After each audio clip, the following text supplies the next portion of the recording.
French President Emmanuel Macron has signed a deal with President Alexander Vučić to sell Serbia 12 Rafale fighter jets. The announcement was made during a news conference in Belgrade during Macron's visit to strengthen Serbia's ties with the European Union. Macron called the deal historic and important. Le choix des avions de chasse Rafale par la Serbie est à cet égard un choix clair, celui d'une alliance de long terme entre nos deux pays, au sein d'une Europe plus forte et plus souveraine, et que ce choix participe de notre autonomie stratégique et du renforcement de celle-ci. Serbia needs to upgrade its fleet, and Vučić said the Rafale deal was huge news. Pomoćnim logističkim paketom, dakle od rezervnih motora do svega drugog, ukupna vrednost ugovora je 2,7 milijardi, 12 potpuno novih aviona biće u vlasništvu Republike Srbije. Russia has been the traditional supplier of military aircraft to Serbia, which has refused to join international sanctions against Moscow for its invasion of Ukraine. Macron warned that after the Russian invasion, Serbia's balancing game between world powers was an illusion. He said Serbia will only be able to protect its interests and preserve its identity as part of the EU. U tom smislu Srbija jednostavno jeste neprikosnovena i pokretač tog ekonomskog razvoja celokupnog Zapadnog Balkana. Ali ono što je činjenica, to nije dovoljno u pogledu dugoročnih perspektiva razvoja Srbije i mora se pokušati da se sustignu ili bar približimo se tim zemljama kao što su, na primjer, Slovačka, Rumunija, pa čak i Hrvatska i Slovenija. U tom smislu jako je bitno partnerstvo sa Francuskom. But selling Rafales to Russian ally Serbia, which has occasionally expressed an aggressive stance towards its Balkan neighbours, has raised some concerns. One of those is how France plans to prevent sophisticated Rafale technology from being shared with Russia.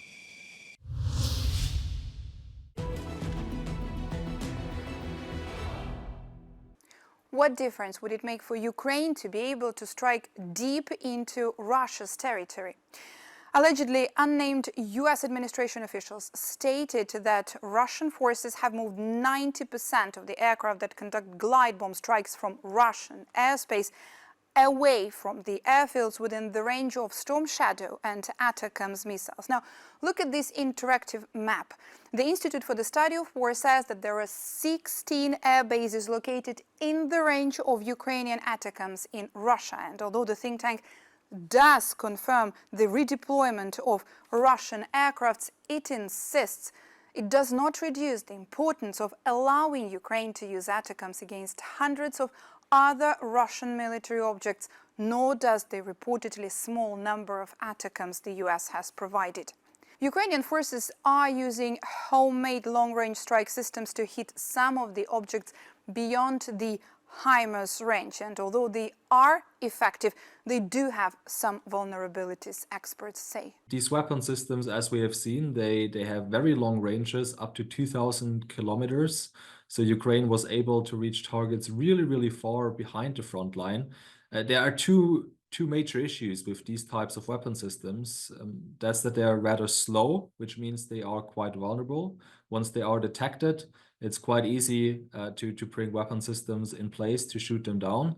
And then also they have a very limited payload capacity, which means that their destructive power compared to, let's say, a Storm Shadow or Scalp EG cruise missile is very limited. They're just not as lethal as the weapon systems are that Western states could provide and have provided Ukraine, but then of course only allow for them to be used inside Ukraine. Any assessment that rejects allowing Ukraine to strike legitimate military objects in Russia on the exclusive basis of air asset redeployment is incomplete because it fails to account for the hundreds of other objects supporting Russia's war against Ukraine and would thus be incorrect. A top UN official has raised the alarm on nuclear safety in Ukraine and Russia. At a Security Council meeting, he says the UN nuclear watchdog reported periodic military activity near power plants in both regions. The International Atomic Energy Agency, IAEA, reported deterioration of the nuclear safety situation at Ukraine's Zaporizhia nuclear power plant. Concerns are also rising over nuclear safety and security in the Kursk region of the Russian Federation. Meanwhile, Russia stepped up its offensive in Ukraine, firing dozens of missiles and drones in its biggest onslaught in weeks. Ukrainian President Volodymyr Zelensky said the situation near Pokrovsk and other areas of the Donetsk region remains extremely difficult. He says this is where Russia's largest forces are concentrated. He once again called on Ukraine's allies to consider lifting restrictions on the use of long-range weapons. It's a major river flowing across Central Europe, but as Hungary endures another hot summer, its water level there has plummeted. Where the Tisza River flows through the county of Jász-Nagykun-Szolnok, islands of sand are visible.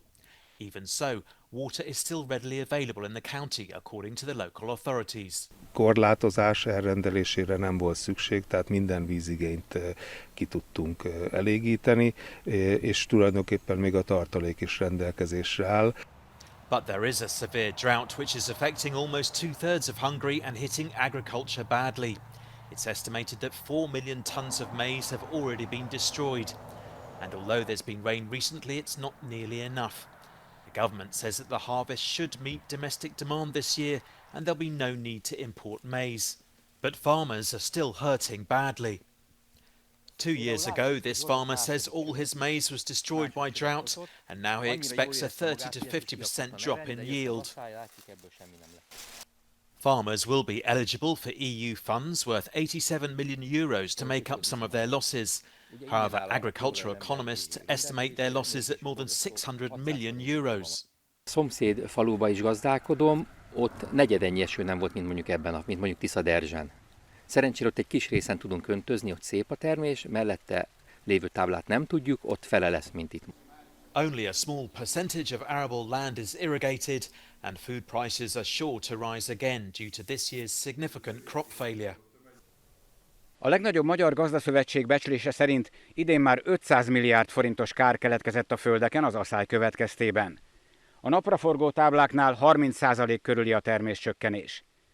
Csak azok a gazdák tudják mérsékelni kárukat, akik folyamatosan tudnak öntözni. Kis Gábor, Euronews, Heves. Sharp glass needles that are created in volcanic eruptions have started falling on communities across the Reykjanes Peninsula as a volcano in southwest Iceland continues to erupt. The Icelandic Meteorological Agency said jets from the latest eruption have been particularly high, and that spread the so-called witch's hair over a wide area. The Iceland Review travel website says as it's essentially fiberglass, witch's hair shouldn't be touched with bare hands.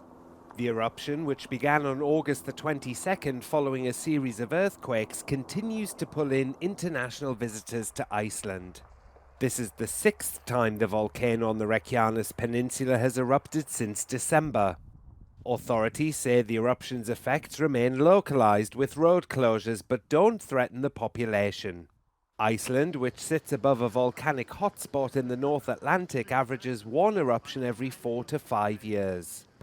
The most disruptive in recent times was the 2010 eruption, which sent clouds of ash into the atmosphere and disrupted air travel for months.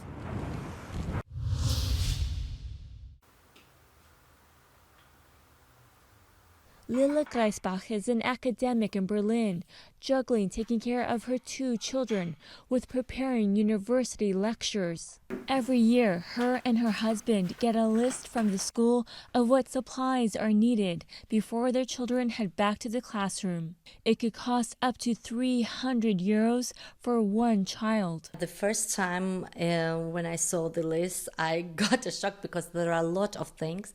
But on the one hand, it's okay that it's a very good structured and you know what your child needs, but it's very expensive. Families are facing rising costs in Germany. The National Statistics Office says that school supplies, like pens and books, rose between 5 and 13% in July last year compared to the year before. Parents in need of financial support can get €195 for school supplies per child. But the Berlin Child Protection Association says that's not enough. Backpacks alone can cost 150 euros when they're specially designed to protect a child's shoulders and back. Costs also differ from state to state. School lunches are free in Berlin from grades 1 to 6. In Hamburg, they cost a maximum of 4.35 euros. Students can get a free education in Germany even when they go to university. But some parents are increasingly choosing to pay, sending their children to private schools. One expert says that this could be due to rising immigration to Germany. When you ask them what is better at private schools, they say the educational program or the curricula or something. But in the most cases, also in Germany, is that the share of migrants, the share of poor children is even lower, and that may be one thing what has impact. Inflation has gone down to its lowest level in more than 3 years in Germany, but Lila is still feeling the financial pressure as a working mom. She says parents get more support in her native Georgia, where relatives have a greater role in helping take care of the children. I have the impression that the costs are getting higher because everything is getting expensive, and therefore I think it's automatically expensive every year. On top of all of the costs, she also has to pay for a babysitter after hours while she works.